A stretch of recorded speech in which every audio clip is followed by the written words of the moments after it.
So it's not a Friday, but I have a question for all of us to ponder. That's right, Fridays are the quiz days. This is a pondering question. After hearing today's readings, what's your window of opportunity? Hold on to that thought for a bit. I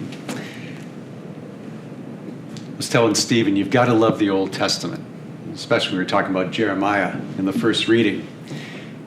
The reason I say we've got to love the Old Testament is for its ability to get your attention with vibrant language and imagery. And likewise, today's gospel of Lazarus and the rich man should be a wake-up call for all of us to emulate Christ's love with all those we see every day while we have the chance.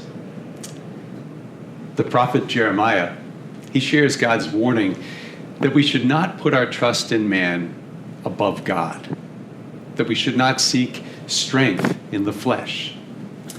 And Jeremiah also tells us that if we turn our hearts away from God, then we will be like a barren bush in the desert that enjoys no change of season.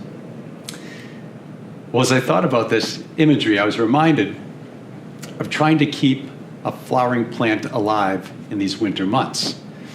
And as much as I've tried to remember to water it most days, to get it near a window with some winter sunlight, I've watched it.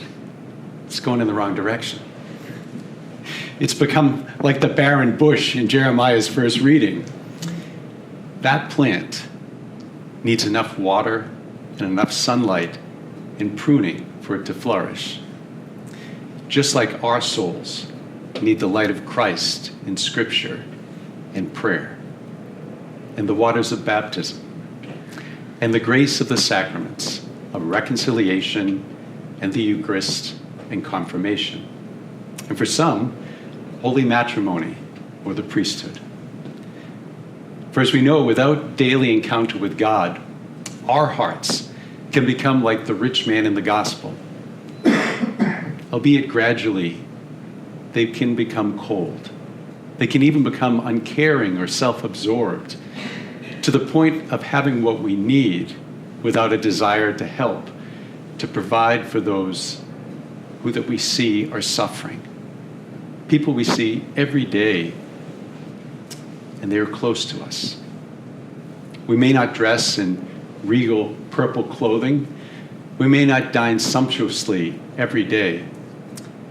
But even the so-called average lifestyle, without putting God's way first, it's not hard to start to get self-absorbed. It's not hard to start to not see those that we are called to help. In today's gospel, I think there are two other shocking points. And the first one is this: it is the reversal of fortune between Lazarus and the rich man, from earth to heaven. And the second is Abraham's refusal to provide a further warning to Lazarus' 5 living brothers. What does this mean for our lives? I think the first point is that material wealth and physical health don't guarantee us making it to heaven. While it's true, money and power can open a lot of doors down here on earth, heaven has a different standard for admission.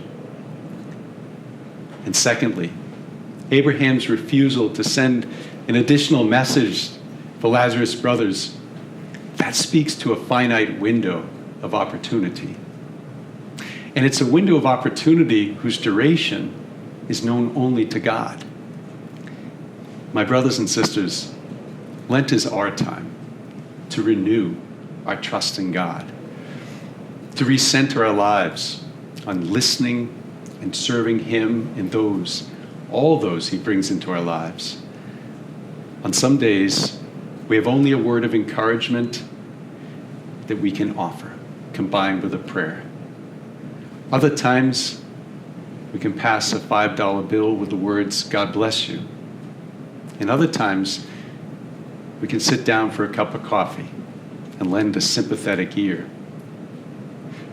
Whatever way that we can show the love of God in our families, our friends, and the seemingly random people we encounter. Every one of us, in our own way, is called to bring the hope and love of Jesus Christ to those people. Let's ask ourselves again, what's our window of opportunity to love like Jesus? I think the best answer is today. That's what God has given us, and it's what we are to return to Him with our love in word and deed, especially for those people in need. Every chance we get, that's our window of opportunity, and that's our call to follow Christ.